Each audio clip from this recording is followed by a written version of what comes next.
All right, everyone. Welcome to AFC North Talk. I am Tony Serino, formerly of the Locked On Steelers podcast. Now, this is my, full-time gig when it comes to podcasts or video casts, whatever this is. Tonight, we are going to be talking about the AFC North schedule. We're going to be recapping the second half of everyone's schedule this week. Last week, we did the first half of the schedule. So let's go over that real quick before we get started. Sonny, your division looks like this after 8 games.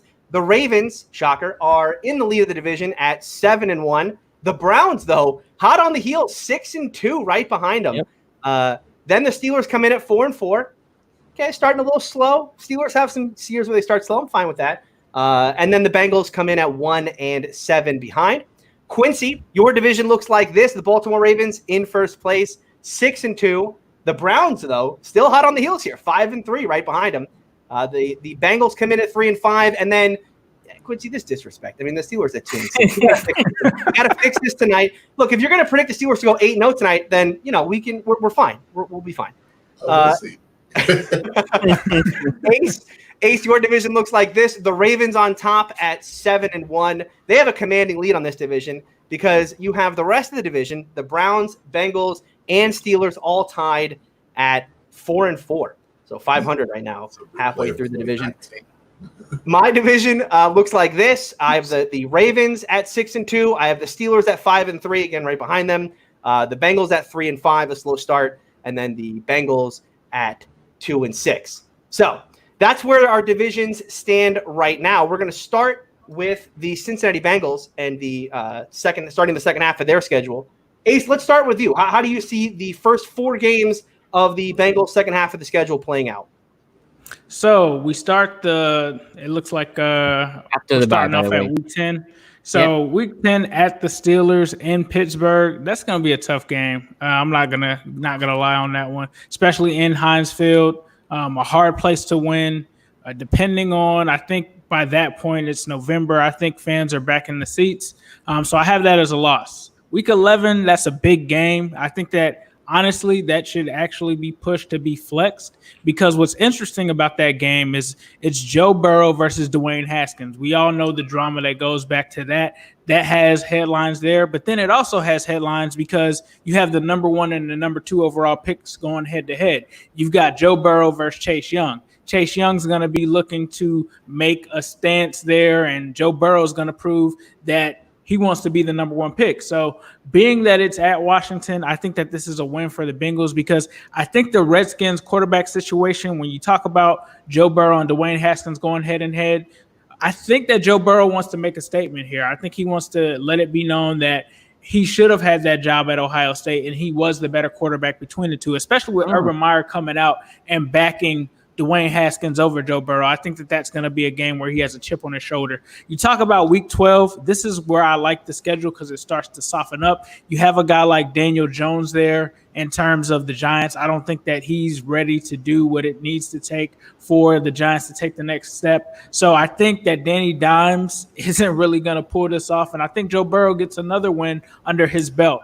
Now, week 13, that's a very interesting one as well because is Tua playing by this point? I would think at this point in the season, if he were to play, I think he'd be there. And that would be a rematch of what we saw in college football, right? That was a great game between Tua versus Burrow. And now this is them facing off in the NFL. To me, it's almost equivalent of when LeBron James took on Carmelo Anthony for the first time, when those two guys went at it. And I think that there's the same kind of indication here. And I think that the Bengals are going to win this one. So I got us starting off this stretch 3-1.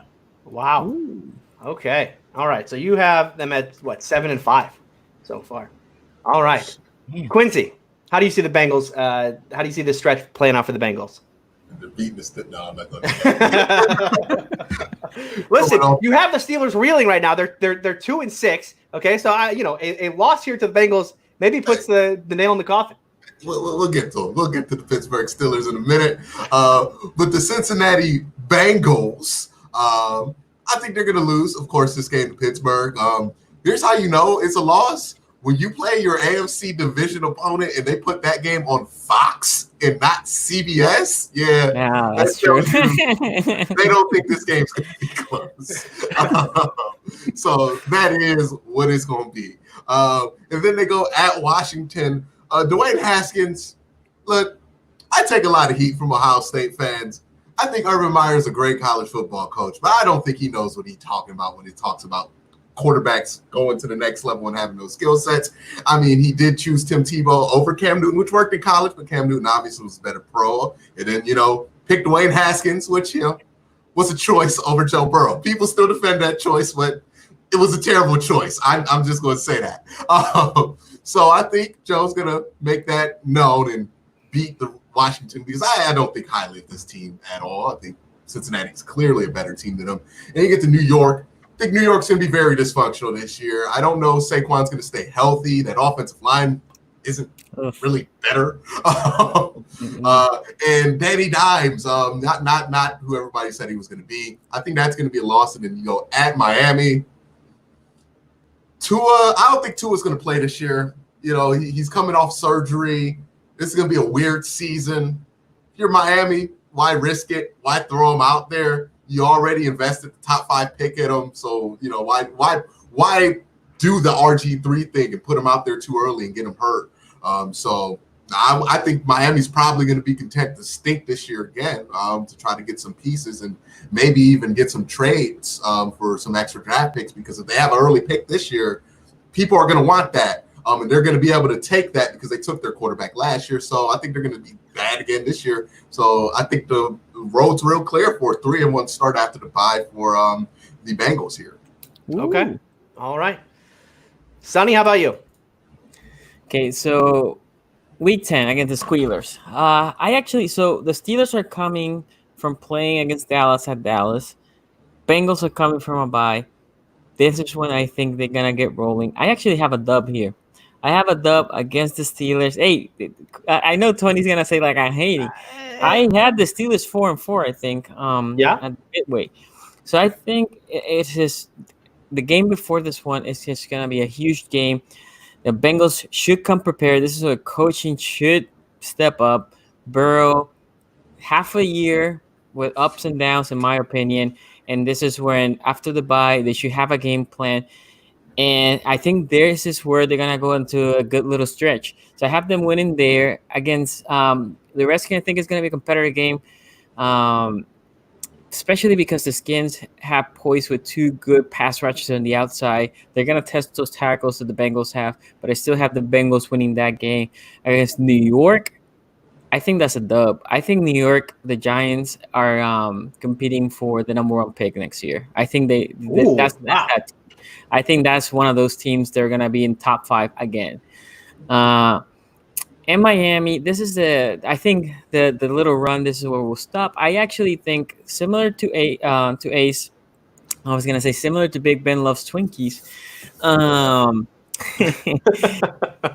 Miami, by this, I think fans will be there, and Miami will look to sell tickets.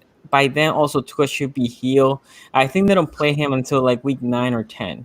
So the record's going to be what the record is, but they want to sell Twinkies. They want to sell tickets.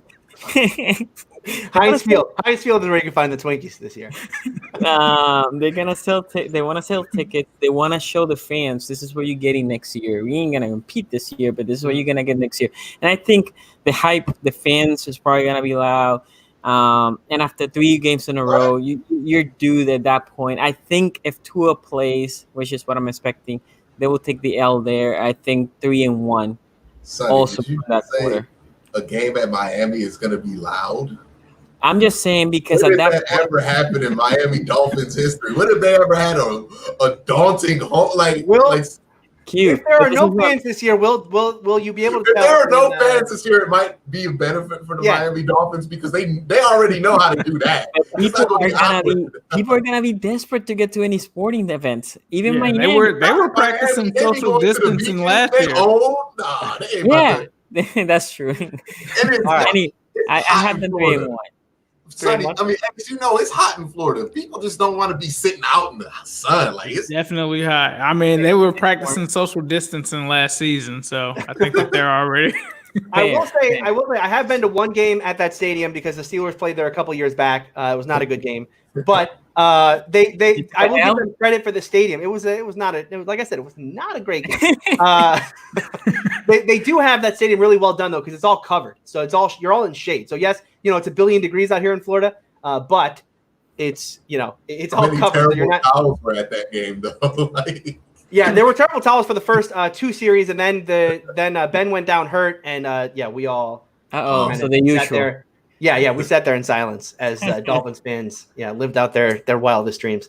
All right, for me, for the last 4 games here for the first 4 games of this back half of the Bengals schedule, look, like you guys said, 3-1 is you look at this and it's easy to say 3-1 because you got Washington, New York, and Miami. The Steelers it's a division game, but it's at home. So that could certainly be an upset there. Here's the problem with that is I think 3-1 is too easy here because of a couple things. One, 3 of the 4 of these games are on the road. Now, maybe that doesn't matter, right? And trying to predict this in May of what's gonna happen for games that are gonna end up being played in November. Are there gonna be fans in the stadium? How many fans are gonna be in the stadium? We can't know that yet. Maybe these road games have no impact because everybody can hear everything. Or maybe there are some fans in the stands. Maybe it matters that way. And then the other thing I'll say is, look, I know we're all going into the season predicting that Washington, New York, and Miami are going to be 3 of the bottom of the barrel teams. I wouldn't be surprised if one of those teams surprises us and is much more competitive than we think. I think Ron Rivera going into Washington, he can turn that thing around. I think Miami is at least doing things smartly. I mean, it might be a year early for them.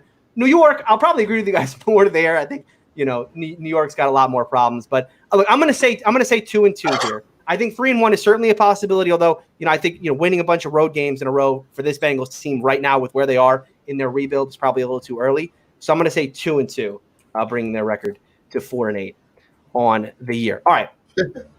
We'll go Steelers next. No. Let's finish the whole Bengals like we did last time. Oh, okay. So the second half. Okay. Gotcha. Yeah. All right. So the second half of the Bengals schedule is Cowboys at home, Steelers at home, at Houston, and then Baltimore at home. I'll start this one. This is rough. So I have the Bengals at 4-8 right now. This is a really tough stretch for them.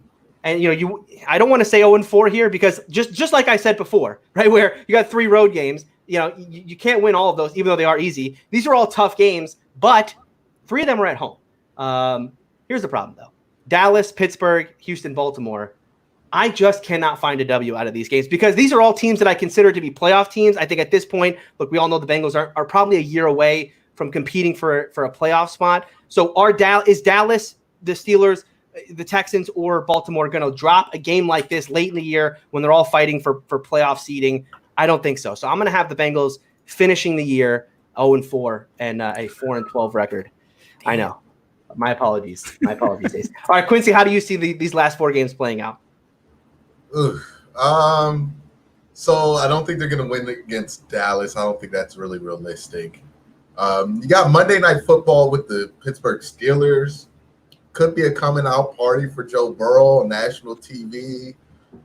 Could be a really, I'm gonna go. They're gonna get the win there. I think they're gonna get a win there against Pittsburgh, and then at Houston, probably not gonna get that there. And Baltimore showed us even in Week 17 when they're not starting anybody good, they can still beat a decent team. Maybe I think this is going to be a closer game than people expect, but I don't think they're going to come out with a win here. I think they're going to finish a healthy 7-9, which is, I think, a very good improvement from last season. Again, I think the kind of mirror here for Joe Burrow is going to be the 2018 Baker Mayfield year. I think it's going to be one of those years where the record might not be the greatest, but you feel really good about it coming out of it. Yeah.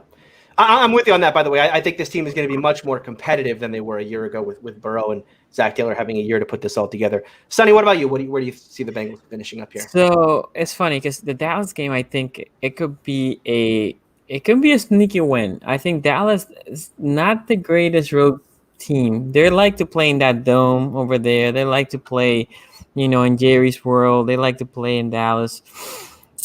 And it will be funny if Dalton's the starting quarterback. Wouldn't that be great? And I think if that is the case in Cincy, Look, I have said I was talking to a guy that has a podcast from Dallas, and he actually agreed that Dallas should just say, "This is my final offer. I'm gonna take the franchise tag, go try to find a deal." Because at this point, I don't think Dak will find a deal like the one he wants.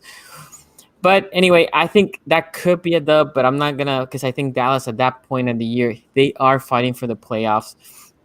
The Steelers, I picked the Bengals to beat the Steelers early on, but not in this one. I think in that one was because they were coming out of a bye. The Steelers also in here should be semi trying to fight for that 7, in my opinion, 7 or 6 seed. So if they let go that game, that could be the nail in the coffin. Here's a game that I think it could be a dub. I think Houston is going to be worse than last year, and at that point, if they are where I think they're going to be, which is not fighting for a playoff spot, they should shut it down. They should shut down Deshaun because they don't want to get him injured, especially in that O-line, still not great. So I actually, against Baltimore week 17, it all depends how the season is. I think Baltimore's probably going to be fighting for that first seed. If Baltimore hasn't locked it down, I think the Bengals should come and probably win that game. So I'm going to go 1-3, but a possible 2-2. Okay. So you have the Bengals finishing 5-11 on the year. Ace, wrap us up here. So for me, Dallas Cowboys, I don't think the Bengals are going to win that one. I think that the Dallas Cowboys could possibly sweep the entire AFC North. I think that they're that good, especially with Mike McCarthy being there in control, especially with that defense that they have. I mean, we talked about it a lot on the last show. So I have us losing that game. Week 15, Pittsburgh, on national television. This is the Joe Burrow statement game. We kind of talked about several games that could be a statement game. This is the statement game to be able to go out on national television against Pittsburgh at home. This is the game that he's going to have to step it up and kind of put his seal on his way to the Rookie of the Year, which I think that if we look at the odds right now, he's number one in terms of being the Offensive Rookie of the Year. I think that that's a game that he comes out and makes that statement, and I think that that is a W. I think that we split with Pittsburgh this year, especially given – to me, honestly, I think one of those games Big Ben isn't gonna play in them. And if it's this one and he's going against Duck Hodges, I'm taking Joe Burrow all day. Especially when Ryan Finley almost beat Duck Hodges, which is pretty bad. But then we go to Houston. Deshaun Watson, I think, is a more seasoned quarterback. I think that he's going to get the best of Joe Burrow. Week 17 is where it gets interesting. But I think that Baltimore, you guys know, I already had them at 7-1. I think that they're in cruise control by this point. But unlike the Steelers, we're not going to lose to Robert Griffin III at quarterback. Like Joe Burrow's not losing that. So to me, I think Baltimore's already got this locked up by this point. I think that they're not going to want to risk injury in a game that they're not really worried about. And I think that the Bengals shock the world and finish at 9-7 on the season. All right. It'll be interesting to see how that one less bye week goes in for the Baltimore Ravens because – and there's another playoff spot this season. And one thing that was interesting was the last time that the Bengals had something similar to this, right? When we blew it up with Carson Palmer and with Chad Ochocinco and T.O. and all of those guys, we did a huge roster rebuild, similar to what we kind of did this year. And that's the reason why I feel like the Bengals are going to be a lot better than people think, because you talk about Adam Von Bell, DJ Reader, Josh Bynes, all of these guys. You also add Joe Burrow, who's no one has film on him. You could look at LSU games, but are you really going to know how to adapt to him just based off of that? And then you also have T. Higgins and all of these guys. You also have AJ Greenback. So I think that the Bengals could be one of those teams that could shock some people this year. Yeah, I think certainly they're going to be a team. They're not going to be like last year's team where you kind of came in, you knew like, hey, we're going to get. They ain't pushover. They're not a pushover. Yeah, they're no pushover this year for sure. All right, let's move on to my Pittsburgh Steelers. Just to go over where everyone has the team so far. I have them 5-3. Ace and Sonny have them 4-4. Quincy has the Steelers at 2-6. All right, I'll start off here with these next 4 games. It's home for the Bengals. It's at Jacksonville, and then it's home for Baltimore, home for the Redskins. Look. This is a stretch of the schedule where, first of these 3 of these 4 games, the first 2, seem like they should be W's, right? I mean, you have a Cincinnati team we just talked about. I think they're going to go 4-12, and they're going to be not an easy out, but I think they're going to be competitive, but they're going to lose quite a few games this year. Jacksonville is a former division rival for the Steelers that always gives the Steelers trouble, but that is a team that is clearly tanking this year. The Ravens game, I expect the Steelers will split with the Ravens. So if I'm going to split, I'm going to predict, win, home, and loss. But I want to talk to you, Sonny, about this game, Steelers-Ravens. Because that's an L for you guys. It's on Thanksgiving night, okay? Mm-hmm. So forget about win-loss stuff here for a second, right? Don't you do you like playing on Thanksgiving Day? Your team playing on Thanksgiving Day? Because personally, I hate it. I want to go to Thanksgiving, enjoy it, watch football, neutral teams. I don't care about it. I just want to enjoy the day. By 8:20, you enjoy everything you needed to enjoy. I mean, you're going to spend the whole day thinking, "Oh God, I gotta watch Steelers Ravens tonight." What? It's like, what do you do though? Like, are you going to be like with your family too? Because you got some family members you just can't watch the game with. Right. You probably will be with them. Let me tell you, last time on that juice with some bad Steeler takes, it's gonna be like, oh God, you don't know what emotion is. Like, stop talking. Last time the Ravens played Thanksgiving, it was at 8 p.m. as well. It was against Jim Harbaugh. And I remember I was in Puerto Rico watching it in this little tiny, screen in my bed, just me and my wife just watching the game, which wasn't the best. But look, I'm excited. Thanksgiving, especially, that's how I'm going to finish Thanksgiving with a dub. Oh, man, come on. Yeah, I'm not. I'd rather look. The Steelers had a year 3 years ago where they played on every holiday. They played on Thanksgiving, Christmas Day, and New Year's Day. I'm not a fan. There were 3 L's? They were 3 W's, I think. Yeah, there were 3 W's, actually. In fact, you'll remember that one because that was I actually have a picture of it. You can see it. It's right there. I can move the camera a little bit. You remember that one? You remember that one, Sonny, where Antonio had to reach the ball over the goal line? Oh, that was a Christmas miracle. That wasn't last year. It was 2 years ago. Oh. Was it 3 years? No, it was 3 years ago now. You said it was last year. No, it was 3 years ago. Steeler fan could be the equivalent of that dude from high school who talks about how dope he was on varsity. That's exactly what living on a dream. All right, let's go through these 4 games though, because there's always a stretch in these Steelers seasons where, and I talked about this last podcast, where the Steelers have this extended preseason. The beginning of the year is always rough for them, but they find their groove and then they always go on some sort of winning streak. And they've done it the last 3 years. They've won at least 4 straight. The last 3 years. So I'm going to predict 4-0 through this stretch. And I know it's not an easy stretch. I'm not saying that these are 4 easy, put the W in them for sure. But when I look at where in this schedule is that run going to come? I don't think it's going to happen early because, like I said, I think the Steelers are going to struggle early to get their groove going. That middle part of the schedule is just too difficult. You're not going to go on a 4-game winning streak through Tennessee, Philly, Cleveland, Baltimore, and Dallas. It's not going to happen. So, where is that going to happen? Well, this I think is a much more reasonable section. And yes, I know it includes a win over the Ravens, but I think the Steelers, and given how they played that team last year in that first matchup, I think that they can match up well against Lamar. So I'm going to have the Steelers start this stretch 4-0. Sonny, I'll go to you now. How do you think the Steelers play in these 4 games? I mean, not 4-0. I can tell you 4-0.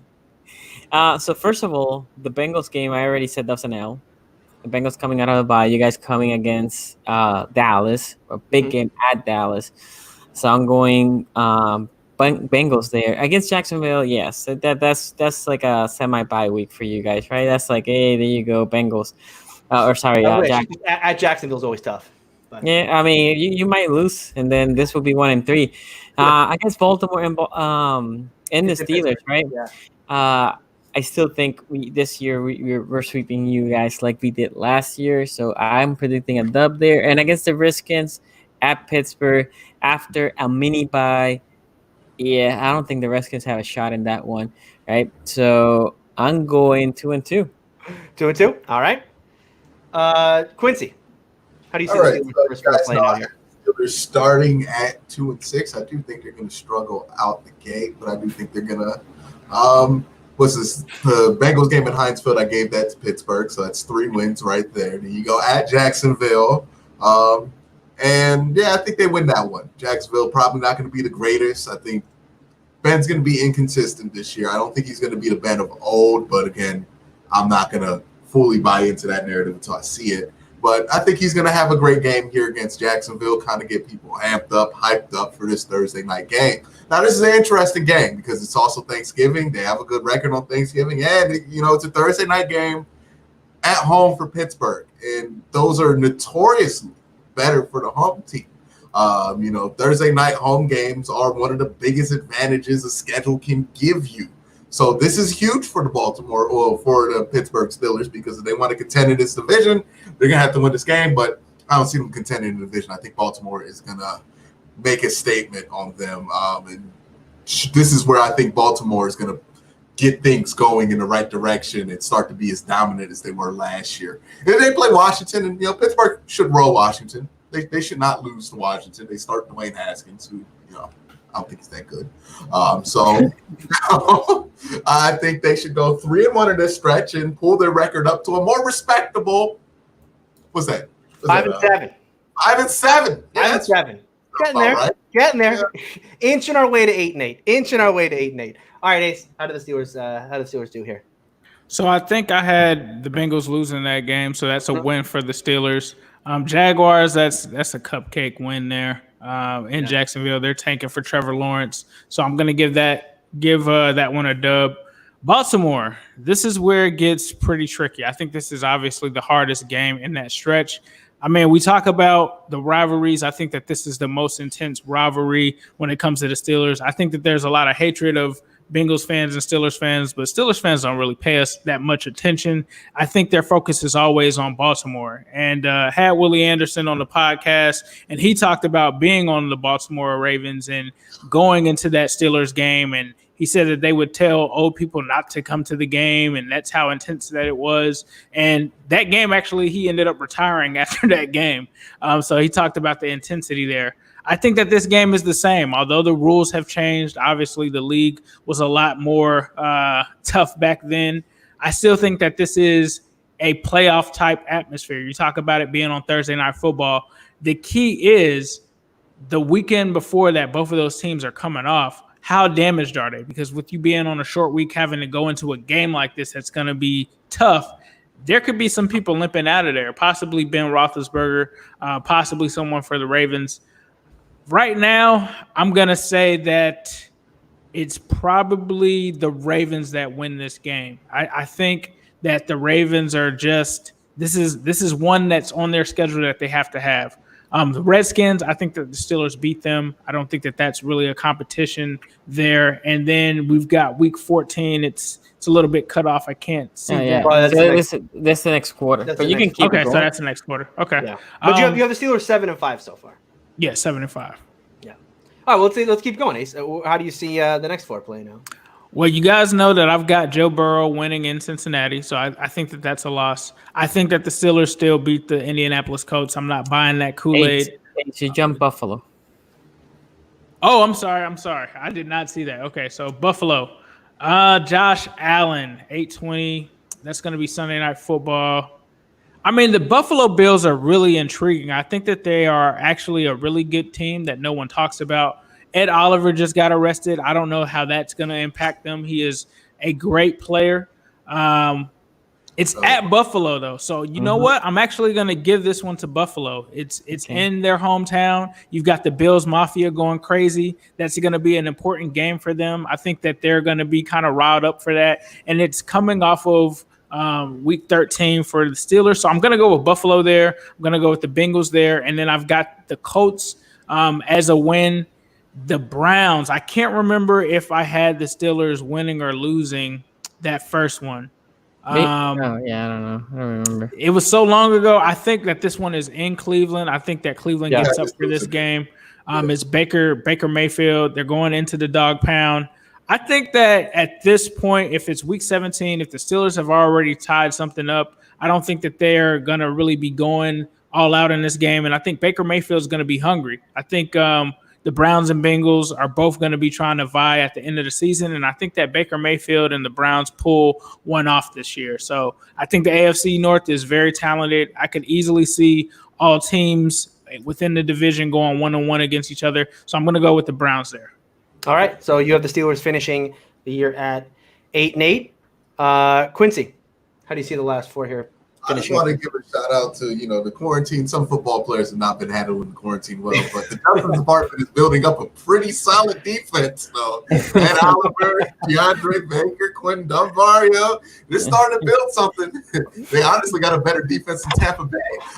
So we're going to start here with Week 14 at Buffalo. This is for the Pittsburgh Steelers. They'll win this one. No. They'll lose this one. I thought we had it for a second. And they'll lose this excited. one. And they'll lose this one. Yeah, man. Sunday Night Football. I think probably Duck's going to be starting. They're going to have to try to bounce back on Monday Night Football. The Joe Burrow show is going to be going down. Can't have Duck start against Buffalo. It doesn't end well. That's how last year. 2, and then they'll beat the Colts. Yeah, they'll get the Colts back, get their 6th win of the year, and then they'll lay down for the Browns at the end of the season and finish a cool and handsome 6-10. That's 4th place for Pittsburgh. 6-10. We are going to be goodness. Tired. It's going to be a swung. Ben Roethlisberger comes back and the team regresses. Hey. It could happen. Pieces. All right. Sonny. Your thoughts on the last 4 here for this? So I think against Buffalo. Buffalo's a very intriguing team because they do have a good D-line. They do have a stingy defense. I think this is a defense that can give the Steelers a problem. It's in Buffalo. It's the Bills Mafia, like Ace was saying. It's just going to be loud. It's going to be cold. Sunday night. It's probably one of the few primetime games that Buffalo has versus the Steelers. So they wanted to show up. So I think this is an L for the Steelers. Against the Bengals, I predicted already a W there. Against the Colts, I think the Colts, people are sleeping on the Colts. I think the Colts might be good, but it's in Pittsburgh and this is a dome team in late. So I'm going to give them a dub there. And I think Cleveland ends the year with 8 up there. So 2-2 for this portion of the schedule. And I have them at 8-8. Got a theme. We got a theme. Right around 8-8. Oh, listen, Mike Tomlin has never had a losing season. But that's not a losing season. 8-8 is the floor. No, I was going to say 8-8 is the floor. Right? If you're gonna predict the worst possible Mike Tomlin record, it starts at 8-8. All right. So for Quincy thinks the Steelers are going to find new lows this year. New lows in Pittsburgh. All right. So these last 4 for me, you guys touched on this, right? At Buffalo, it's an intriguing game.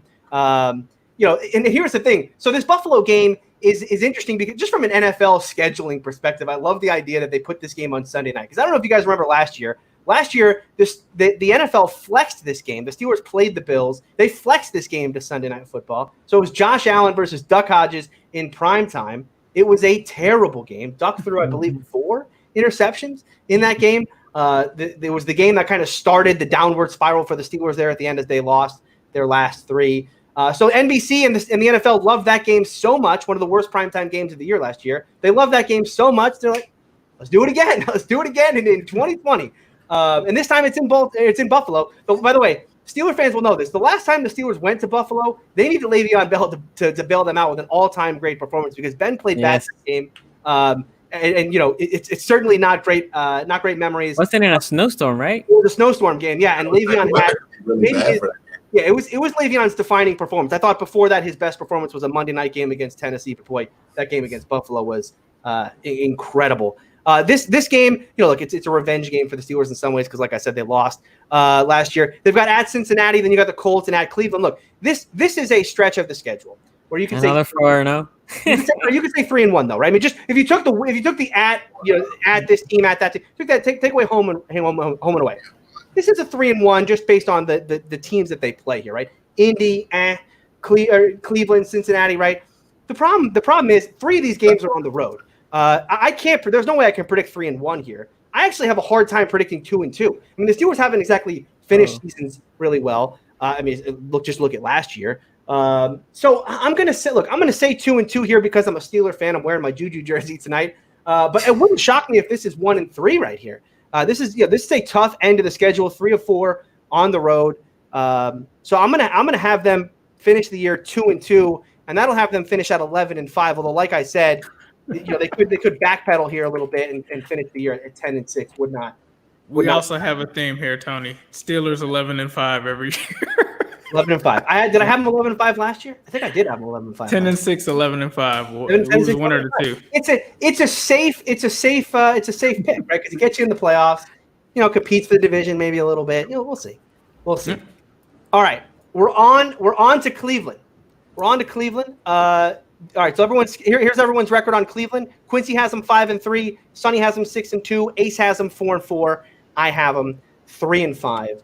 They start this half of the schedule with the Texans, the Eagles, then at the Jaguars, and then at the Tennessee Titans. Quincy, take us through these first 4 games here for the Cleveland Browns. But the Browns are going to play, Houston to start off this stretch. Be honest with you. I think they'll win this one. It'll be close. I can see it going either way. Last time the Browns, Baker Mayfield era, played Houston, it didn't really go well. It's a different team. So I think they can beat Houston. Houston doesn't have the pieces that they once had. Myles Garrett against Laremy Tunsil is going to be an interesting battle to watch here. Also, J.J. Watt versus this revamped Browns offensive line is going to be also something that's going to be a thing of interest. But I think you're going to be able to run on the Houston Texans. And I think that's what the Browns are going to be all about this season. And then we go to Philadelphia to play the Eagles. Well, no, it's in Cleveland. It's at home. Yeah, it's in Cleveland. I don't think the Browns are going to win that one. I think the Browns are going to lose that one. It's going to be one of those disappointing, why did you lose those Browns games? I still think we're not going to be immune to that necessarily.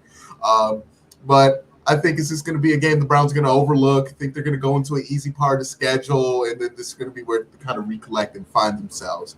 And then they play at Jacksonville. I think they're going to be able to win that game at Jacksonville. I think things are going to start to come together offensively in the pass game. I think this is where Baker Mayfield's going to really get his NFL sea legs ready and stop being a little inconsistent.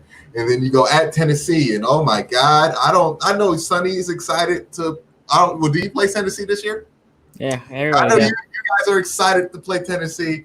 I've been dreaming about playing Tennessee at Tennessee because they were thoroughly just so disrespectful to the city of Cleveland when they played here. They jumped in our dog pound. They wiped the football on the backside. They started all this controversy. That was disrespectful. That's right. It's a revenge game. Oh, it was so disrespectful what they did. When I saw this game on the schedule, I got so excited. Browns are gonna win this one because they remember that. Like Logan Ryan went to Jarvis Landry and said, "You got no heart at a point in this game." That's on mic'd up. That's not that's not going to be forgotten. I think the Tennessee Titans are going to be in for a little bit of a rude awakening this year because, hey, it's cool to be disrespectful the first time around, but just like the Browns learned the season they had a decent year and they were kind of disrespectful, you don't want to be on that second run around when you've been doing all that disrespect, especially when you got to play the AFC North. And the Ravens are going to be pretty angry. The Browns are going to be pretty angry. I think we're going to get that win back up there in Week 13. And is that the last one we're going to do so far? Yeah. All right. Yep. So, yeah. Is that a 3-1 stretch? 3-1. All right, Sonny, how do you see this stretch playing out for the Browns? So coming off a bye against Houston, I think they should be able to win. And Houston at home, again, coaching should prevail there.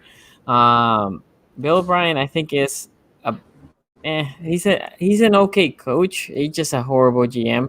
But I think the Browns should be able to win that one. They have more talent, but again, going off the bye. Against Philly, I would say Philly probably takes that game. I think the Jacksonville game could be a trap game. They go back-to-back road games. And like Quincy's saying, that Tennessee game is round, right? They have it marked. The question is, this is a game, again, against Jacksonville. The coaching needs to prevail. The coaching needs to be we cannot overlook Jacksonville, although they're trashy. We cannot just be thinking of Tennessee. Baker needs to be reeled back, and all the emotions has to be, let's destroy Jacksonville, and then we worry about Tennessee. I think they're going to beat Jacksonville, but again, I think it could be a trap game. I guess Tennessee, this is a 50-50 game. It's in Tennessee. I think the Browns are a better team. I think the Browns will come up ready to play. I think this game will come off to one thing. Can Baker not throw picks? Can Baker not turn the ball over? If he does in Tennessee, it could get ugly. For now, I do agree with Quincy. I have them at 3-1 there. All right. All right. I'll do my Browns picks so far. Look, this is I talked about this team last week, right?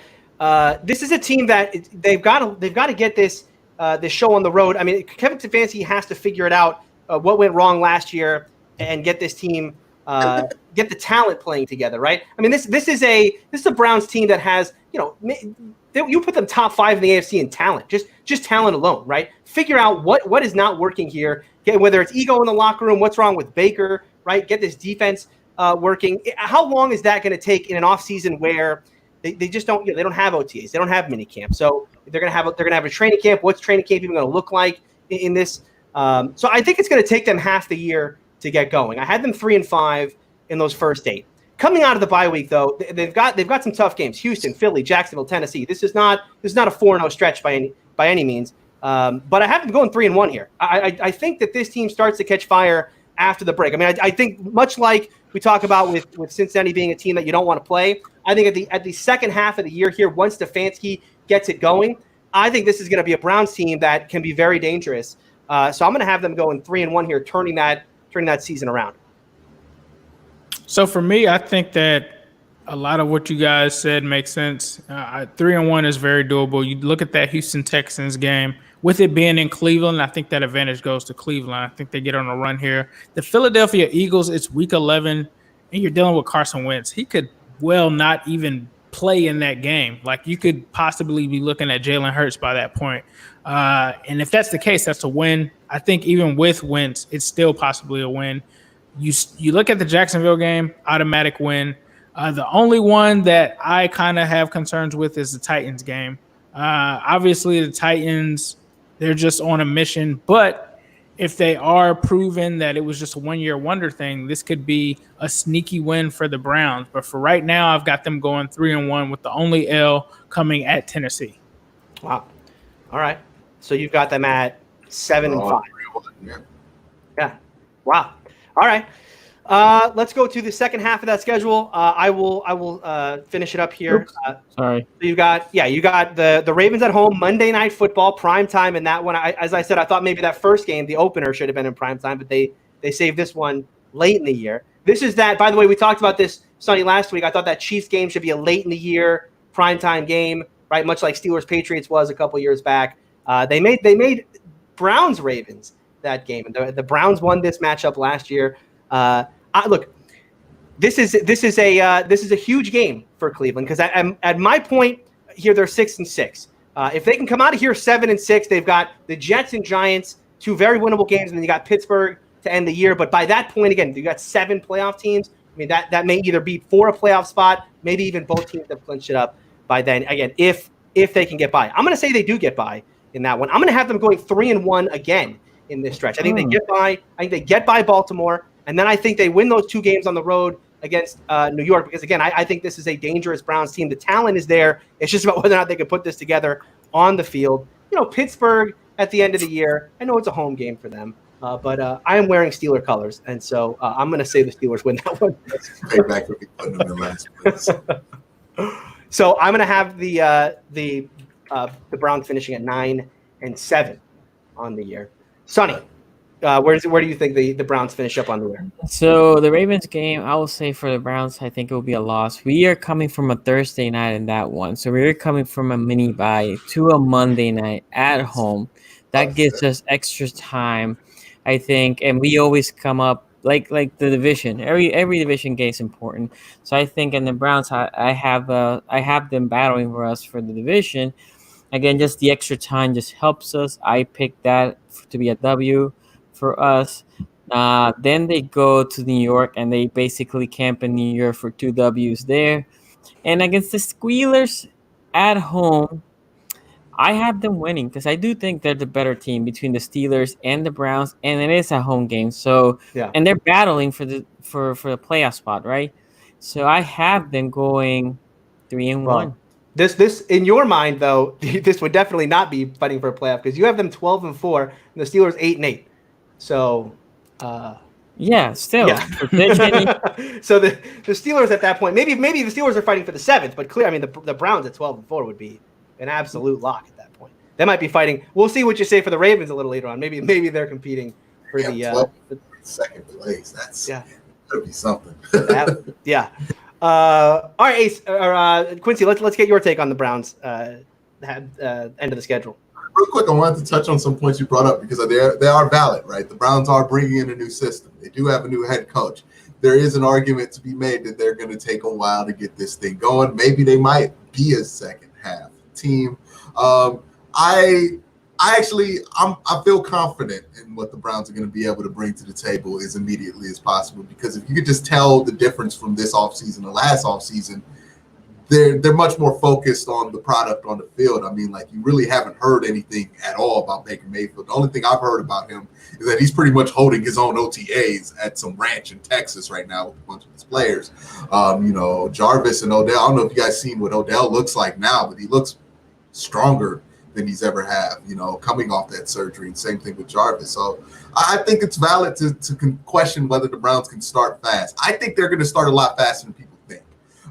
But that brings me to this game at Baltimore. And right now, I think this is going to be a battle for first place. And I think two key things in AFC North history are going to happen here. One, I think the Ravens are going to absolutely demolish the Steelers on Thursday Night Football, Thanksgiving. And I think that's going to be kind of the end of the relevancy of that. Well, the super relevancy. It's going to be relevant because it's a great rivalry. But the super relevancy of that rivalry, I think that's going to kind of put a cap to that being like that first place battle for the AFC North. And then we get to this Monday Night Football game at Cleveland. After that, I already predicted that the Browns are going to win week 1. Ravens going to have 14 weeks to stew in that. They're going to be very upset about losing that game. And they're going to be at their peak at this point. And I think this is going to be the best game of the year. I think this is going to be a fantastic game, a double overtime thriller that the Browns aren't going to win. They aren't going to win this one. This is where Baltimore takes control of the division, gets a sizable lead on the Browns, and cements their spot in their week 1 bye for the playoffs this year. So it's going to be a great game. It's going to be a great statement. But it's going to be the start of a new era, but it's not going to be a sweep of the Ravens. I'm not going to predict that. That's kind of ridiculous. And then they're going to go to New York. And at New York Giants on CBS at 1 o'clock, you got Odell returning there. I mean, I guess they really just slept on him. All right. And then the Jets too. So it's going to be a 2-week vacation there in New York around Christmas time, even though they have to be determined for the date on that week 16 game. I think Odell is going to break Josh Gordon's back-to-back game record here and have back-to-back 200-yard games. You look at last season, he had his best game at MetLife. You're going to give him 2 games in a row there. This is where I think Odell goes over the top from having a good season to a great season. And then you get week 17 here in Pittsburgh. What do I have the Browns here? 10-5? Yeah. I think in order to solidify a solid spot, they're going to really have to play this game. I don't think the Browns are going to be in position to sit this one out. Pittsburgh, I think they're going to be in a weird scenario to where the 7 might be still alive, but 3 teams lose and then 1 team ties. So they're going to be up for that one. You have them 6-10. You have them 6-10. I think but they can make the argument that 7-9 could get them in at this. All right. You're right. So if they beat Cleveland there, they could slip in there if a couple of things happen. Okay. So I think that's going to be a competitive game, and I think the Browns are going to win that one. I do realize it's a sweep of the Steelers. It hasn't happened, I don't know, since they've come back. I don't think that's ever happened. But I do think that's going to happen. I think they're going to go 11-5, have a really strong season, and hopefully, they get a playoff win. All right, and then Ace, you have the Browns at 7-5 so far. How do they finish up the year? So I think the Baltimore Ravens game is important, and I believe that I had Cleveland winning that game because it's in Cleveland. So I think that they split with Baltimore this season. Then they go on to the New York Giants. I think, like Quincy said, if you're putting money on any kind of prop bets, Odell Beckham, if it's plus 150, receiving yards, I think you take it. I think, like Quincy said, he's probably going for 200 yards there. It's going to be an emotional game for him. They're going to be force feeding him the ball. The New York Giants, I still don't believe in them. I think that they're going to be in for another makeover pretty soon here again. So I got the Browns winning that one. New York Jets, not a believer in Sam Darnold, never was. I don't think that he's a bad quarterback. I just don't think that he's going to be a guy that's great enough to, cover for the New York Jets' shortcomings in other areas. I don't think that he'll be able to do that. I don't think that he can stick with Baker Mayfield. I always thought that Baker Mayfield, in that draft, him and Lamar Jackson, I always considered them the top quarterbacks. I think that this is going to be cementing that. A very important game for Baker. He's going to have a chip on his shoulder, wanting to prove that he's the better quarterback over Sam Darnold. So I think that the Browns win that one. And I also have them, I believe, winning against Pittsburgh at the end of the season. So wow. I think that the Browns bounce back here. And if I'm not mistaken, I think that would be 11-5. Yeah, it is. It is 11-5. We got to rename the podcast, I think. I don't know if this is AFC North talk. This might be Cleveland Browns talk. Here. Well, the Odell take for week 15 and 16, maybe one defensive back on any of those rosters. Now, in all fairness, I said the Browns were going to be 11-5 last year. I think I was just a year early. I think now they're going to be settled into the team that they should have been last season. So when I was putting together my schedule here, right? And I was writing down win-loss. I thought I was like, 9-7 for the Browns. Like, that's pretty good. Like, that's pretty generous for them. I did not expect to be on a podcast where 9-7 is the worst. I have them finishing 2 games worse than any of you. And 3 games worse than you, son. You have them. To be honest, I probably, if you would have asked me where the Browns would finish before looking at the schedule, I probably would have said like 9-7 or something like that. Yeah. But that's just where the chips fell. I mean, just looking at it game for game, that's what I came out with. No, and I think it's completely fair, right? I mean, I think the fact that we all have them having a winning record just speaks to how well this team has done at just Madden style roster building, right? And I mean that quite literally, right? I mean, this is just getting good players and putting them at positions that we haven't seen this work on the field yet. But I just feel like, and I think we all feel like, it's just a matter of time with this team before they put it together. I think they did some key team building things too in the free agency. I think last season was like they got the Madden pieces, they got the ultimate cards, they got all the flashy stuff. But this year they got the tackles, they got the tight ends, they got the right system, and not dysfunction going on in the front. And I think that was key because the Browns kind of had a similar issue as the Bengals have been suffering from 2015. Look, it doesn't matter how many weapons you have, and Sony's talked about this a lot, if you don't have the offensive line in place, because that quarterback's not going to be able to get that ball to those guys. So with Cleveland definitely concentrating on that offensive line should definitely pay off. Yeah. All right, let's move on to the Baltimore Ravens.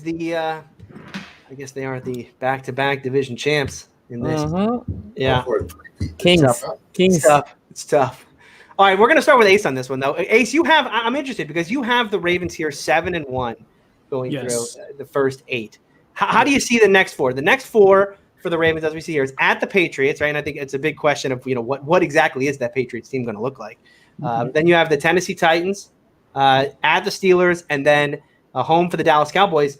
Pretty tough stretch here for the Ravens to start. Well, somewhat. I think when we started off the season and we looked at those first games, those looked all winnable to me. That's why I had them going 7-1. The New England game looks different this year. Tom Brady's gone. You're talking about Stidham, whatever his name is going to be the starter there.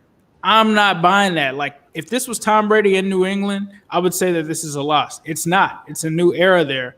I think the Ravens win and they go on to 8-1. Now, week 11, Tennessee Titans. I think that the Ravens are definitely going to be pumped up for this game.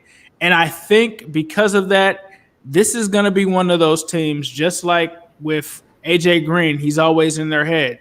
I think that this is going to be another game that they're going to be too concentrated on, and they're going to overcompensate for it, and they're going to make mistakes. They're going to overthink this thing instead of just going out and playing football, because those playoff memories are going to come back up. Derrick Henry is going to have some nice runs, and I think that they're going to implode in this game. So I have this as a loss. You talk about at the Steelers Thursday night. I'm thinking about this again. I think that I had this as a loss because it's in Pittsburgh at Heinz Field. I mean, those two teams, I don't see either one of them sweeping each other, so they have to split for me there. Dallas Cowboys, that's another tough game. So they got the cupcake ones out of the way early on. These are going to be the challenging matchups for them. And I think, like I said earlier, I've said this several times, I think the Dallas Cowboys are going to sweep the AFC North. And I hate to say that because we're all part of it, but that's how good that team is. I mean, and I'm not one of those guys that just jump on the Cowboys, but I really like what they did this offseason with the coaching changes, getting rid of Jason Garrett, that defense. I mean, they have CeeDee Lamb as their third. Like, it's not even fair. So for me, unfortunately, I think that the Ravens, I think that's going to be a great game because you have arguably one of the best receiving corps in football going against the best secondary in football. But I think that the Cowboys are going to end up winning that one because I think Zeke is going to test those linebackers. Okay. So is that 2-2? I actually believe 1-3. It was 1-3. Okay. Yeah. 1-3. All right. Sonny, how do you see these four? This is the toughest. This is the toughest stretch for the Ravens schedule. We can so this is the thing. Yeah, the New England Patriots game could be a trap game, like I said with the Clowns in Jacksonville, because of the Tennessee game, right? I think we win because I don't. New England is another team that I think is battling for a top pick this year, right? So, but it could be a trap game. It could be a trap game against Tennessee. This is a game that we have circled already in the schedule. It is in Baltimore. This is I will name this game the Tannehill game because we're gonna make Tannehill beat us. We are gonna stack that box. We ain't gonna let Henry run. If Tannehill beats us, well, good. But oh my God, like I don't think we can lose the game. I think we'll take losses everywhere else before that game. I think this is a revenge game. I think this is still has a bad flavor for us. I would say a dub there. I already talked about the Steelers game. I have us winning that game too. Mm-hmm. Now, the game against Dallas, I think Dallas Cowboys is a good team. I think they are one of the better teams, especially in the NFC least. Now, we have the corners to match up to the receivers. I think Amari is a little bit overrated. I think Amari, especially on the road, likes to disappear from games for some reason. I don't know why. I think CeeDee Lamb is a really good prospect. The Ravens tried to trade up to get CeeDee Lamb, but he is also a rookie. We have, again, corners. I think Marcus Peters against Amari, and I think Humphrey on CeeDee. I think we can neutralize the receiving portion. We brought the defensive matchup against the run. I think we match up fairly well against the Cowboys on another Thursday night because it's back-to-back Thursdays for us in Baltimore. I think we take a W there. And Cleveland, this is the game that I said. No, that's 4. Oh, okay. That's 4. New England, Tennessee, Pittsburgh, Dallas. You have 4-0 in that stretch. 4-0. What is the record that he currently has for them? 11-1. One L. 11-1. He's going to predict them 15-1. I mean, you just look down the second half. I don't want to spoil the rest of this podcast, but if you look down the second half, if Sonny has them losing a game, I will be absolutely floored. Floored. Okay. All right, I'll do my take here on the Ravens schedule here. Like you guys talked about, that at New England game is so interesting because I think we're all kind of quietly just hoping, right, that the New England goes away, that the Jared Stidham thing is cute. Great job, Belichick. You replaced Tom Brady with another nobody, and maybe you can turn him into the next Tom Brady. He's going for Lawrence, man. Please not. Yeah, well, and I'm okay with that because I would rather watch the Patriots go 1-15 than continue on. I mean, remember, this is a guy. This is Bill Belichick who had Matt Castle go 11-5. Okay, so no thank you with this. No thank you with the Patriots still being good without Tom Brady.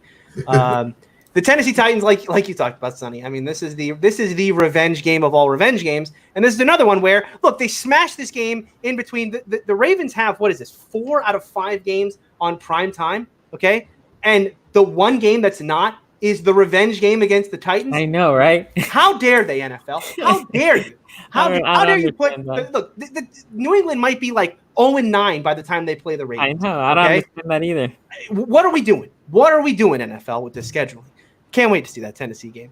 Then you got at Pittsburgh, right? Obviously, we talked about that. Thanksgiving, you're more excited for that. Although I guess you're just you have the Ravens going 15-1 this year, so you're just more confident in your team than I am in mine. And then that one against Dallas again is another, like you said, a Thursday game. I want to say 1-3 here for the Ravens, right? But you can't. It's impossible. What? You cannot. Now I have them losing to Pittsburgh. So the question is, do I have them losing one of New England, Tennessee, and Dallas? And I think the answer to that is yes. They're going to lose one more. So in this stretch, I have them going 2-2. That'll put them at 8-4 on the year. Quincy, what about you?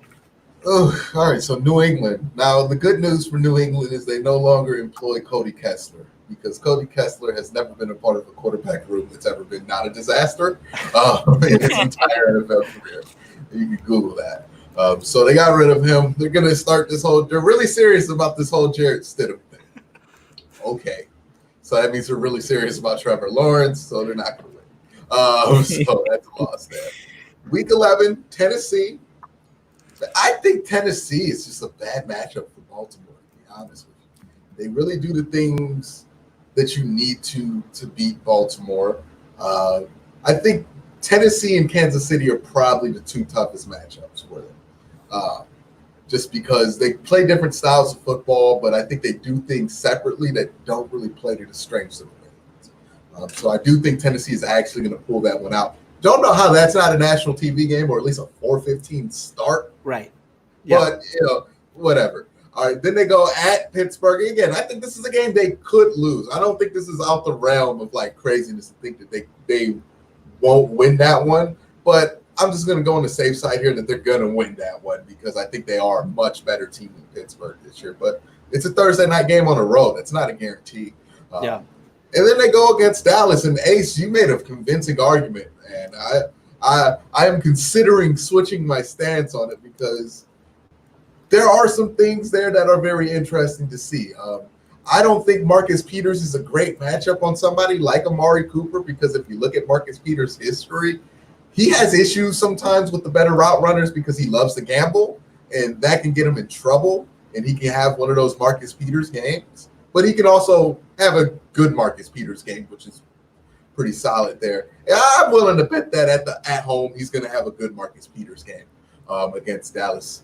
And I don't think Dallas is going to be able to put up the points that they need to beat Baltimore. I think they have kind of the quarterback situation is just not comfortable.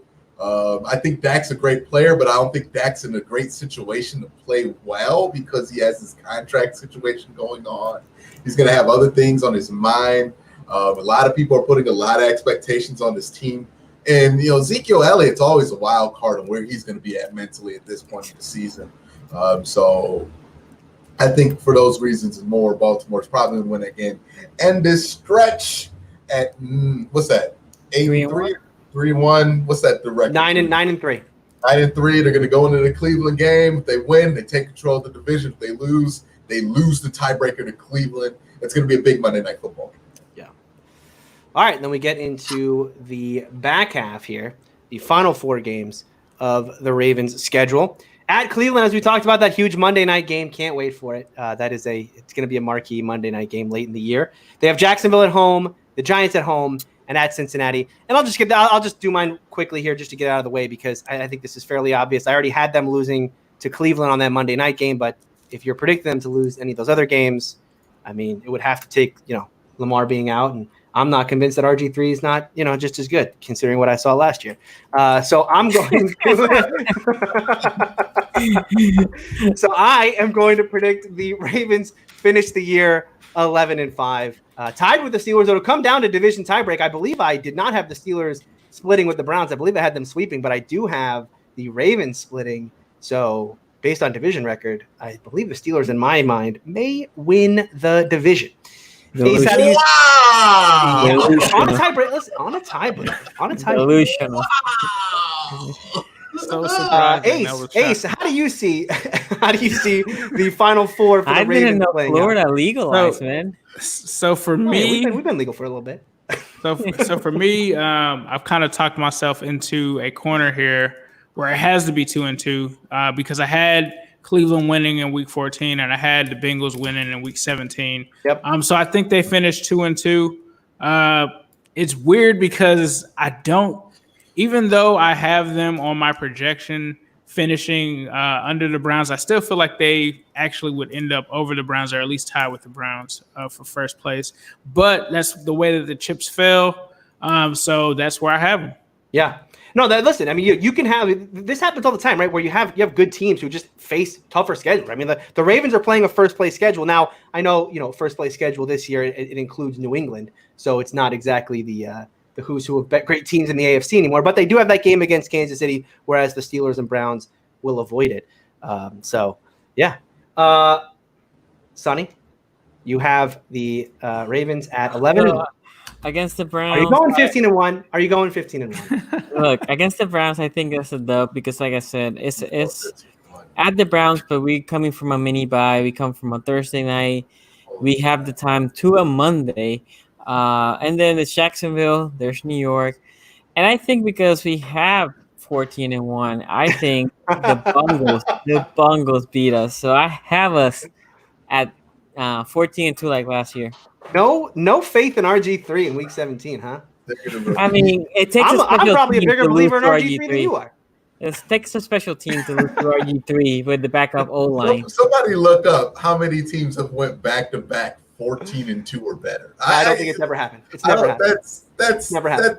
That doesn't happen. Like even the 15-1 Colts, they didn't go they were 12-4 a year after that, didn't they? Yeah. I mean, I think that this is what's going to let us know if we're in the LJ era. I think last year was a sneak preview of what could be to come. But I think when you look around this division, that's why I love it so much. You got all of these young, talented quarterbacks, and then you've got Ben Roethlisberger coming back, who's a Hall of Famer. This division is going to be extremely competitive, and I think all of these teams are going to be very good.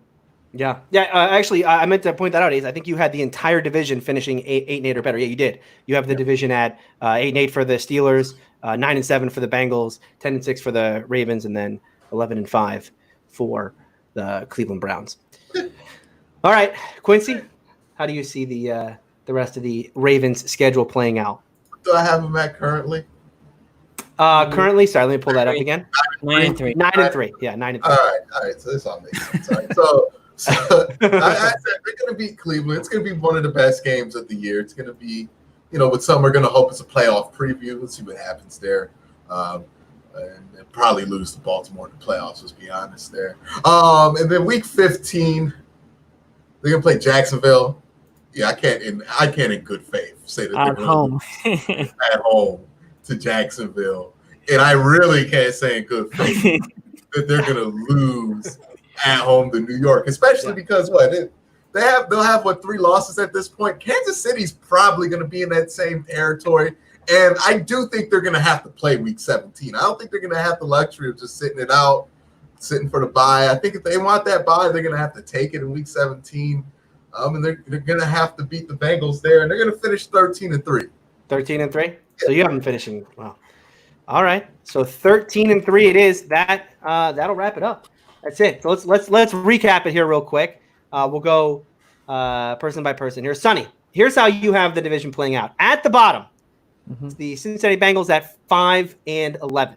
The Pittsburgh Steelers come in next at 8-8. Now, potentially, Sonny, that could be a 7 seed, you think? In the AFC? So. They could sneak in the 7th seed. Yeah. Thank goodness for that 7 seed. If the 7th seed had been there throughout Mike Tomlin's tenure, he would have never missed the playoffs. And then second in the division would be the Cleveland Browns finishing a strong 12-4. And then, of course, you have the Ravens going Back-to-back 14-2. I mean, I'll tell you what, the back-to-back division titles have really gone to your head. I'll tell you that. I mean, back-to-back 14-2. Until somebody dethrones the king, man. Yeah, but you have king, but at 14-2, bro. Stop. Look, I have the Clowns going 12-4. I'm high on both teams. Yeah, I think that's great. But come on, 14-2, 2 years in a row. You gotta know 14-2 is special, right? Look, you just have us one loss more. Yeah, I know. And with a possible loss to Pittsburgh on Thursday night, like it could easily be 12-4, which is good.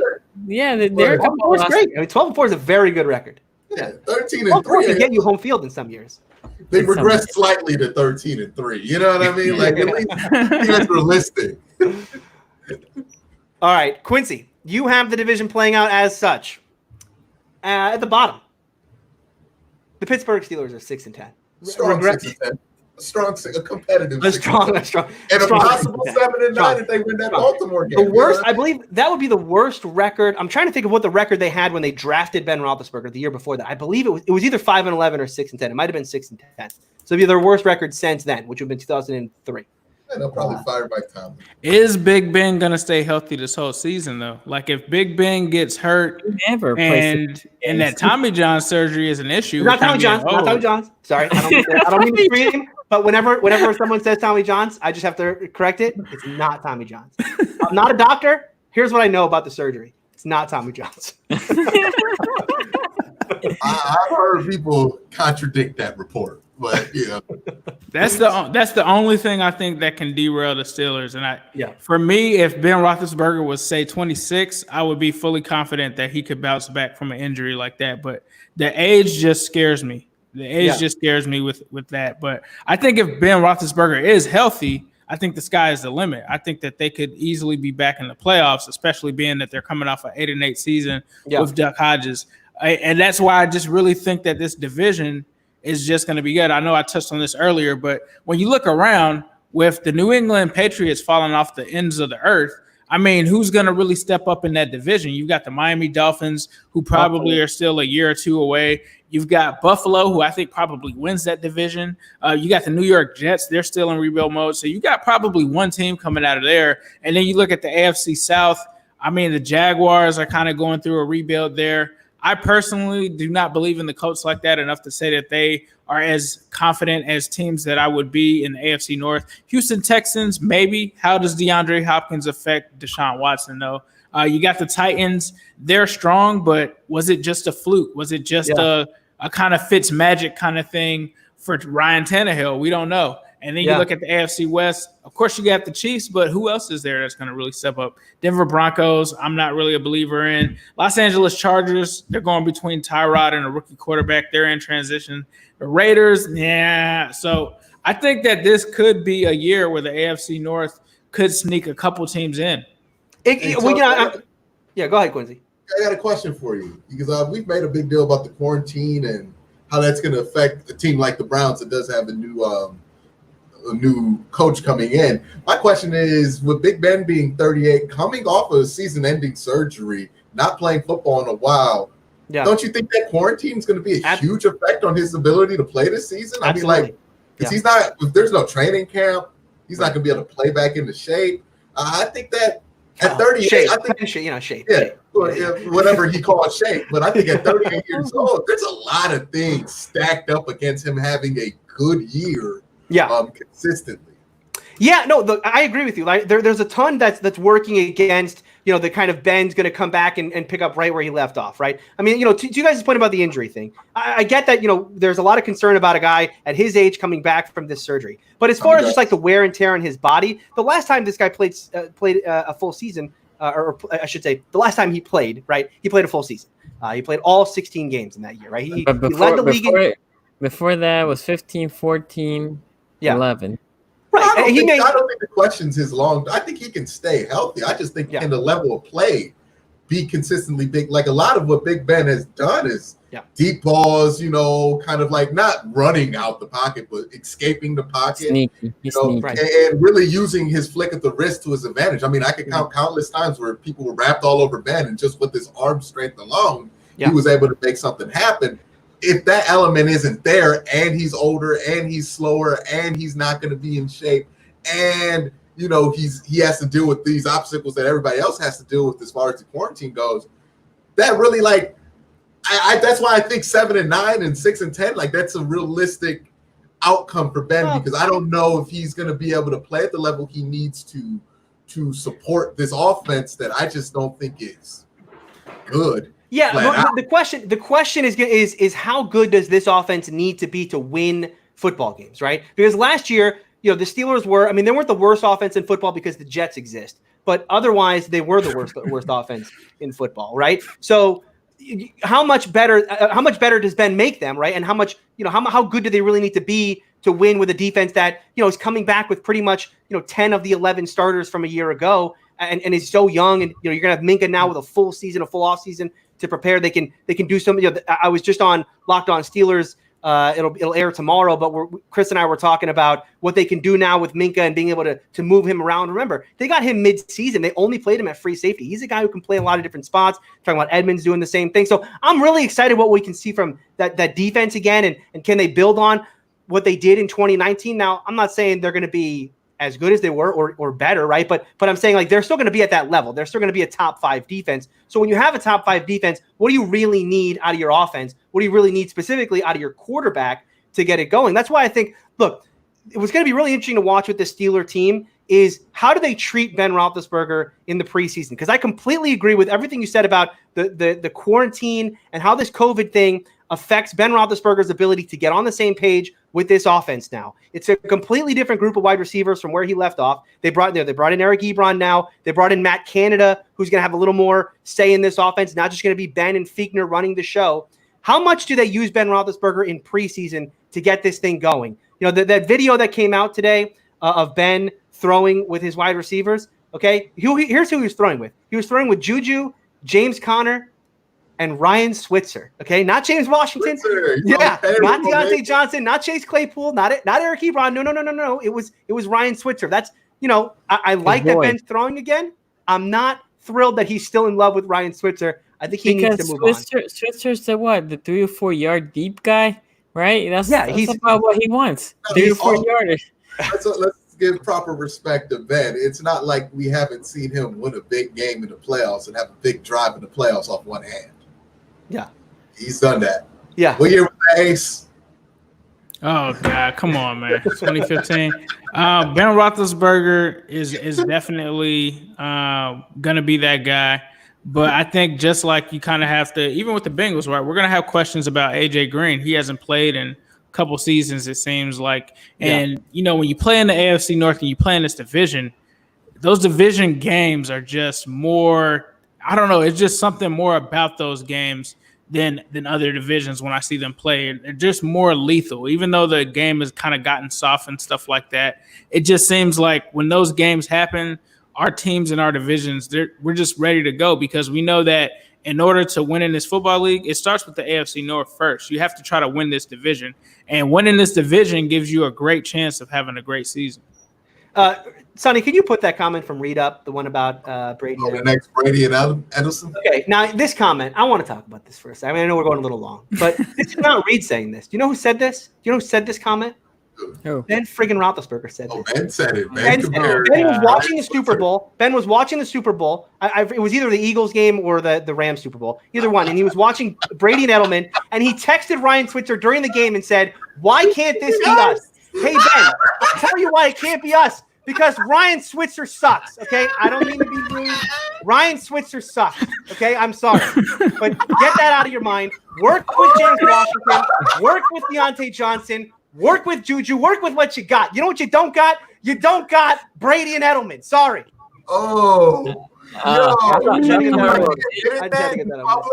That's like something like he went on this little radio show. It was like, I told Ryan Switzer. Yeah, he did go on it. No, that's exactly how it happened. He went on his radio show and he said, "Oh, I was texting Ryan during the Super Bowl saying, man, why can't this be us?" And I was like, "This is what we got. This is what Ryan we got." Switzer, did he even have 1,000 yards in college? I don't think. No. I thought when Brian Switzer got drafted was more because he was a decent return guy, right? Hold on. Let me read out his 2019 stat line. Brian Switzer? Oh, please do, because he got benched. 8 receptions, 27 yards, 3.4 yards per reception. Yeah, almost as bad as Moncrief. 3 yards per reception. That's like what a bad running back averages on a carry. Wait, hold on. Yeah, Quincy, did he have more receiving yards than Moncrief? Until I stopped throwing interceptions. Like throw it to like a defender? Nope. Like throw it to Juju like I throw these Twinkies in my mouth. I'm gonna look like a homeless Paul Bunyan. Oh my goodness. Oh, that was awesome. He's back. Oh, wait, did he outperform the GOAT Dante Moncrief? He had No, Dante only had 18. 18 off 4 receptions, though.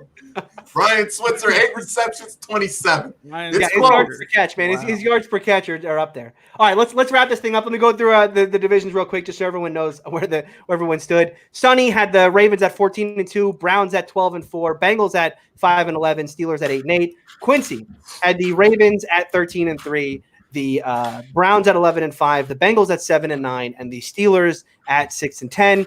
Ace has the Browns winning the division, surprising, although, like you said at the end there, Ace, I mean, it can play out differently there at the end. But the Browns at 11-5, the Ravens at 10-6, the Bengals at 9-7, the Steelers at 8-8. Everyone in that division finishing above 500. I have it tied atop the AFC North between the Ravens and Steelers at 11-5, coming down to tiebreakers there, coming down to that big Monday night game. Appreciated, Quincy, that big win on Monday night. Then I have the Browns at 9-7, getting into the playoffs probably as the 7th seed, and the Bengals finishing up at 4-12. That'll do it for this week's episode of AFC North Talk. Thank you all for watching and listening. Guys, let's let everyone know where you can find your work. Sonny, where can they find you? SZG Sports, you can look like the tag says, at SZG Sports, Twitter, IG, Facebook, and obviously YouTube. Ace, what about you? You can find me at New Stripe City on YouTube. I'm also on Twitter at New Stripe City. Quincy? Hey, what's up, guys? You can find me on YouTube to search the name you see in the box there. If you want to follow me on Twitter, my handle is @Switz, SWITZ. You can follow me @Switz. It says Ryan Switzer. There's a blue check mark, but that's me. That's me there. I promise. All right, you can follow me on Twitter at Steeler Country. You can find me on Locked On Steelers Weekly. I'm on there on Tony Tuesdays, so check that out as well. And we'll be back later with more AFC North talk. Take care, guys. Hey, Tony.